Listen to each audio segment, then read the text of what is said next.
So my name is Max. I'm a physician from Washington, D.C. And what's happening right now is something that you guys are very familiar with, was like, no, this code was working just a second ago, hold please. While we are figuring this out, we're going to do a thing where I don't use slides and try to convince you and simultaneously apologize for any transgressions that clinicians have transgressed during their interactions with you as data scientists.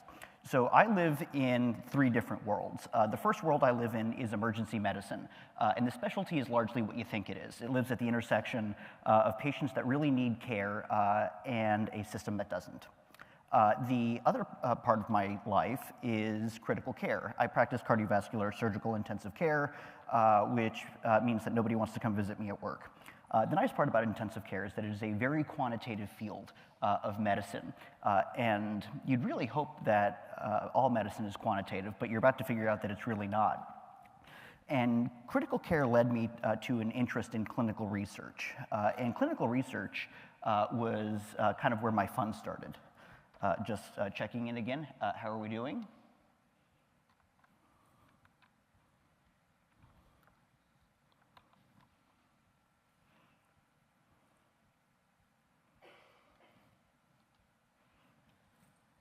Aha. Let's go.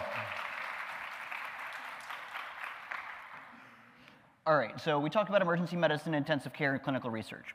And so my idea of clinical research when all of this started was that I hand you this, right? And then I hand you an Excel file, you put into the black box machine, which gives me a p-value, and then off we gallop into the sunset of PubMed. But what became even more clear more quickly is that what I'm actually handing you is something like this, some heinous spreadsheet that I thought was very well done. It turns out it's not. And what the data scientist tells me is basically just kill it with fire. I never want to see this again. And the project goes into the abyss. So you can pretty easily imagine that our first couple of doctor-scientist meetings, it's very clear who's who here, right? And I was asking for things, and I wasn't really sure what I was asking for. And so I sat with this for a long time. And when I went to grad school for clinical and translational research, I was having a lot of difficulty merging the gap between healthcare professionals and data scientists. And after sitting with this for a while, it hit me that healthcare communicates uncertainty. We love telling people what diseases they have. Yes, you have coronary artery disease. No, you are negative for this. And that is kind of how we're taught. And so in creating this kind of paradigm, I went back to kind of this book we have that every medical student uses, this book called First Aid. And it's basically a high-yield board review book. And the year that I use this is aggressively unimportant. But the point I want to make here is that these 2 pages are all doctors learn about biostats. So there's something about incidence and prevalence. Please don't try to read my handwriting. It's not a useful use of anyone's time. And so really, this is all we learn about numeracy, biostats, and inference. And so this is then continued and reinforced by the way that we take tests. So every test in medical school is the same. And the question here is about a disease called Goodpasture syndrome. Please don't look this up. But again, it all starts the same. Patient comes in with a thing, and then we're given a set of data. And then we have to do something really, really gnarly, which is dichotomize a continuous variable to say something is high or low. And then the question gives you some other aggressively unhelpful information. And then you pick the answer choice, which here is A. And so this is then translated clinically when we practice. So a troponin is a lab test that we use all the time to address concern for something called acute coronary syndrome or heart attack. And I was working with a resident the other night, and I said, hey, is the troponin back? Can we move on? And he said, yeah, the troponin back, and it's negative. Right, and I see people over here clutching their pearls. Yes, right, correct. Their idea of negative is binary plus minus, when our interpretation of that is that is below a detectable limit of an assay of a continuous variable. Guaranteed that no doctor thinks about that. And to reinforce our mistreatment of numbers, this is a white blood cell count that we get part of a panel called a complete blood count, or CBC. And you'll notice here that the normal high range is 10.8, and the value here is 10.9. Many people will say, value 10.9 is higher than 10.8. This patient has a very high white blood cell count. We should start antibiotics. We have no concept of what error is. And when we hear about error, it's something that I did wrong, not necessarily a thing that happens. And we can create a lot of cool diagrams like this, right? So the incidence of a certain disease process over time appears to be going down. And this is probably just the disease getting better, right? So rather than using causal inference, what doctors do is more casual inference, where we kind of see like, that's going down, therefore the two must be related. And you can imagine that this is like in direct confrontation to our data science colleagues who like to communicate in uncertainty, which is to say, when they publish papers, they say how uncertain they are. So this is a manuscript that was published a couple of years ago, and it was a very uninformative manuscript, just by way of its execution. The TLDR is patients that come to the hospital by ambulance die more than those who don't come by ambulance.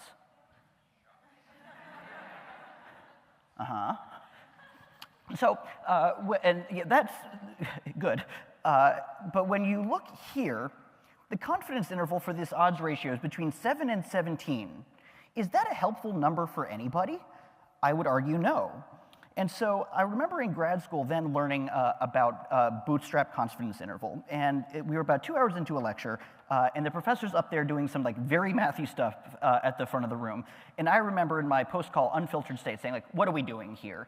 And that was meant more of like a meta, like, why are we gathered here today? Rather than like, please explain what a bootstrap confidence interval to me. And so the professor said, we're just seeing how big the error is. I was like, the estimate stays the same, and all of this foolishness that we're doing up here on the board is like for a confidence interval? And unfortunately, clinicians don't understand how important that those error bars are. So it's not necessarily surprising that a lot of clinicians will look to the p-value or some other measure that we treat very poorly as less than 0.05. We publish greater than 0.05, time for subgroup analysis. But this disparity in communication is not unique to the dynamic between physicians and data scientists. Anybody know what this picture's from?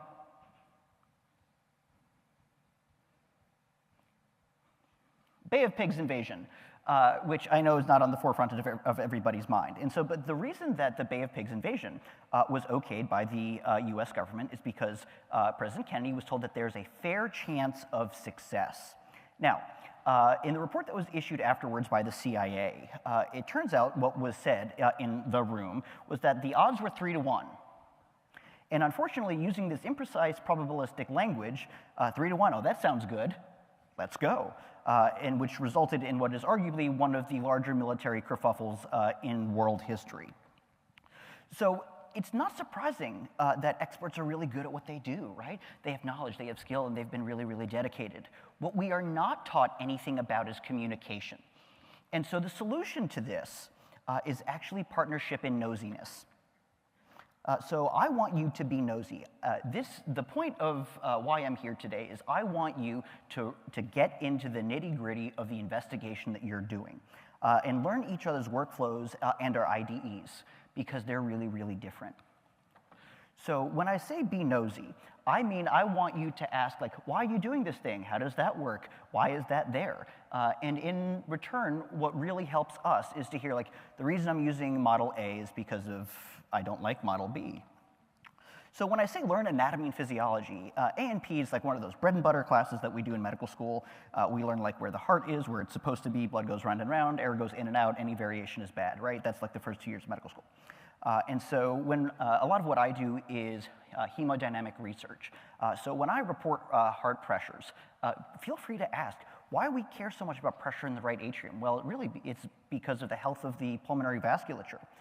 Similarly, why are you using linear regression as opposed to logistic regression? And even though that seems like the most basic question that any data scientist that could possibly be asked, you'd be surprised the number of doctors that struggle with when to use linear versus logistic regression. So similarly, in both fields, we have pathology. Sometimes the heart does weird stuff, and we have to deal with it. And sometimes, in your IDE, it does weird stuff. And similarly, we have diagnostics. When we have a question, we will do a CT scan, we'll do blood work, x-rays, MRIs, and similarly, when you have a problem with a model, you do nearly identical diagnostics just using different words. So when you see a CAT scan or results of a CAT scan, please feel free to ask us, why is this gray and this is a little bit less gray? In the same way, say, listen, the reason I'm not using your really good idea is because the model doesn't work, because look at this QQ plot, for example. We don't get that type of education, and it is instrumental to our growth as clinicians and as physician researchers that we learn this. And just like we have diagnostics, we have therapeutics. Sometimes when the heart is acting crazy, sometimes we apply electricity to get it back in the correct rhythm. Similarly, when your data is acting a little bit crazy, you do something to it to make it act a little bit better. And so when I say to consider our IDEs, this is one of my IDEs where I used to work every day. And so I want you to take a moment and look at every single part of this room that could potentially give you a piece of data.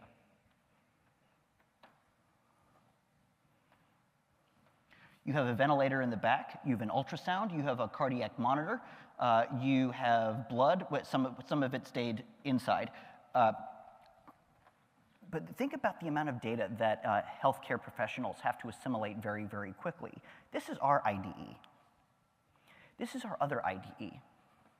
So this is what's called a flow sheet. And this is not a real patient. This is like I found it online somewhere. Amy Fisher is not a real person. And this is just a way for us to interact with the patient by way of the computer. So we can see what the ventilator settings are, their vital signs.